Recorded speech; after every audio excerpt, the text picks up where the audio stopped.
ঢেকিয়াজুলিত খেলিবলৈ গৈ হঠাতে গুচি গ'ল ভূপেন কলিতা। হঠাতে গুচি গ'ল তেওঁ, কোনেও নহবাকৈ গুচি গ'ল ভূপেন কলিতা। মাত্ৰ ১.৫ বছৰ চাকৰি আছিল তেওঁৰ। নলবাৰী সদৰ থানাৰ যান-বাহন আৰক্ষীৰ সহকাৰী উপ পৰিদৰ্শক হিচাপে কৰ্তব্য নিয়োজিত আছিল ভূপেন কলিতা। খেল খেলি ভাল পাইছিল তেওঁ। সৰুকালৰে পৰা খেলৰ প্ৰতি থকা আগ্ৰহ কমা নাছিল চাকৰি কৰাৰ পিছতো।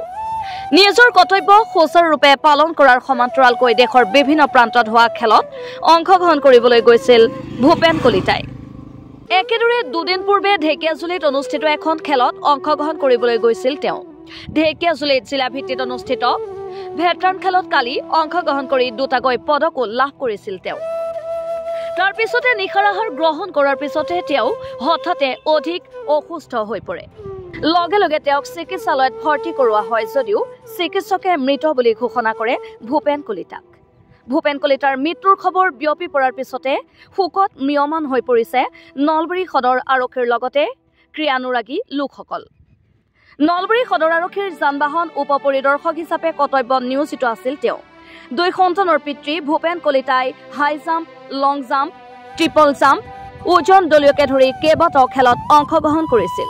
ইতিমধ্যে তেওঁ দেশৰ বিভিন্ন প্ৰান্তত অনুষ্ঠিত খেলত অংশগ্ৰহণ কৰা বহু পুৰস্কাৰো লাভ কৰিছিল। ভূপেন কলিতা আমাৰ যান-বাহন আৰক্ষীৰ উপ পৰিদৰ্শক আছিল নলবাৰী আৰক্ষী থানাত। তেখেতে যোৱা কেইদিনমান ধৰি ঢেকিয়াজুলি ভেটাৰানৰ পাৰত খেল খেলিবলৈ গৈছিল আৰক্ষীৰ ফালৰ পৰা। তেখেতে তাতে এটি হাই জাম্পত পদক লাভ কৰিছিল। আমি শুনিছোঁ আৰু চাইও আছিলোঁ মোবাইলবিলাকত ভাইৰেল হৈছিল। এইটো তেখেত এজন ভাল মানে উপ পৰিদৰ্শক হিচাপে স্বীকৃতিপ্ৰাপ্ত আছিল।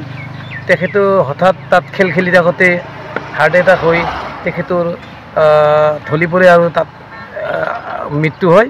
গতিকে তেখেতৰ অকাল বিয়োগত আমি গণেশ মন্দিৰবাসী লগতে এই অঞ্চলৰ সকলো গাঁওবাসী আমি মৰ্মাহত হৈছোঁ। তেখেতৰ ঘৰ ইয়াত মৈদামত আছিল। তেখেত এজন শিক্ষিত যুৱক হিচাপে এই অঞ্চলৰ সুনাম অৰ্জন কৰিছিল আৰু তেখেতৰ অকাল বিয়োগ মৃত্যুৰ আমি সকলো মৰ্মাহত হৈছোঁ। সেয়ে আমি এটাই ভগৱানৰ ওচৰত প্ৰাৰ্থনা জনাইছোঁ তেখেতৰ আত্মাই যাতে চিৰশান্তি পায়। এইখিনি মোৰ ক'বলগীয়া।